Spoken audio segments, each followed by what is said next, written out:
Good morning बच्चों।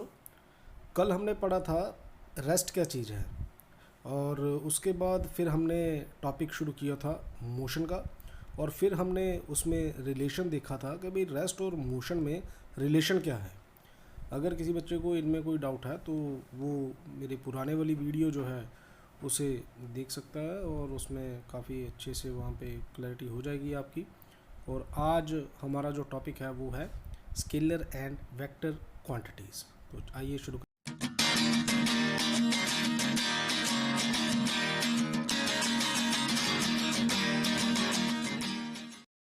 तो आज हमने शुरू करना है कि भाई ये स्केलर और वेक्टर क्वांटिटीज़ क्या है।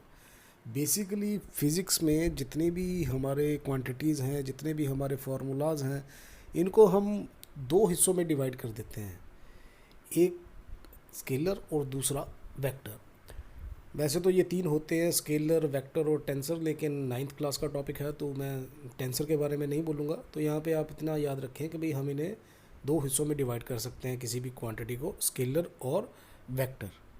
ये स्केलर और वेक्टर क्या चीज़ है, इनके बारे में डिटेल में पढ़ते हैं हम कि भाई क्या होते हैं ये। अब हमारे पास है स्केलर क्वांटिटी। तो स्केलर क्वांटिटीज़ वो क्वांटिटीज़ होती हैं जिनमें सिर्फ मैग्नीट्यूड होता है, डायरेक्शन नहीं होती। मैं फिर रिपीट कर रहा हूँ, इसमें सिर्फ और सिर्फ मैग्नीट्यूड होता है, यहाँ पे डायरेक्शन नहीं होती। आइए समझते हैं इसे। यहाँ पे मैं दो पॉइंट कंसिडर कर रहा हूँ, ए, और दूसरा पॉइंट कंसिडर कर रहा हूँ बी, और लेट अस से इन दोनों के बीच की दूरी जो है वो है हमारे पास 3 मीटर। तो यहाँ से आप ये जो 3 है ना, this is called a magnitude. अब यहाँ पे आप ये भी ध्यान देंगे कि भाई यहाँ पे मैंने कोई भी बात आपकी डायरेक्शन की नहीं की। मैंने ये नहीं कहा कि भाई ए से बी वो ईस्ट की तरफ से गया, साउथ की तरफ से गया, नॉर्थ की तरफ से गया, कैसे गया। यहाँ पे डायरेक्शन की कोई भी बात नहीं हो रही है।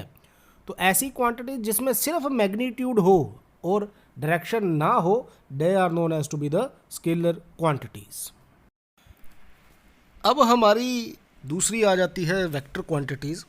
तो ऐसी क्वांटिटीज़ जिसमें magnitude as well as direction हो, मैग्नीट्यूड और डायरेक्शन दोनों हो, ऐसी क्वांटिटीज़ को कहा जाता है वेक्टर क्वांटिटीज़। इसे समझते हैं। तो आइए ज़रा इसे समझते हैं कि भाई वेक्टर क्वांटिटीज़ क्या होती हैं। स्केलर में सिर्फ और सिर्फ मैग्नीट्यूड था, वहाँ पे डायरेक्शन की कोई बात नहीं हुई थी। फिर मैं दो पॉइंट कंसिडर कर रहा हूँ, ए और बी, और उनके बीच में जो दूरी है वो 3 मीटर ही मैं कंसिडर कर रहा हूँ। और मैं ये कहता हूँ कि भाई ए से बी बॉडी जो है वो नॉर्थ की साइड गई, या ए से बी वो ईस्ट की साइड गई, या वो वेस्ट की साइड गई। जहाँ पे मैंने डायरेक्शन भी साथ में बोलना शुरू कर दिया तो वो हमारी कहलाएगी वेक्टर क्वांटिटी। स्केलर और वेक्टर में इतना ही अंतर है, उसमें सिर्फ और सिर्फ मैग्नीट्यूड होता है और इसमें डायरेक्शन साथ में होती है। तो अब हम जान लेते हैं difference between the scalar and vector quantities. Scalar quantities जो होती है उनमें सिर्फ और सिर्फ मैग्नीट्यूड होता है, डायरेक्शन नहीं होती। स्केलर क्वांटिटीज़ जो होती हैं वो हमेशा पॉजिटिव होती हैं।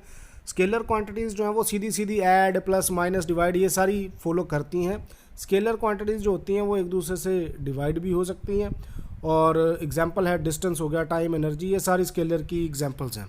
फिर आते हैं वेक्टर के ऊपर। वेक्टर क्वांटिटीज़ में मैग्नीट्यूड और डायरेक्शन दोनों ही होते हैं। वेक्टर क्वांटिटीज़ जो होते हैं वो पॉजिटिव, नेगेटिव, जीरो कुछ भी हो सकते हैं, और इनमें आप सीधा सीधा इनको प्लस या माइनस नहीं कर सकते। और ये हमारे पास वेक्टर क्वांटिटीज़ जो होती हैं एक दूसरे से डिवाइड भी नहीं होती, और इसकी एग्जांपल्स जो हैं वो हमारे पास आ जाती हैं। डिस्प्लेसमेंट हो गई, एक्सेलरेशन हो गई, वेलोसिटी हो गई, ये सारी इसकी एग्जांपल्स आ जाती हैं।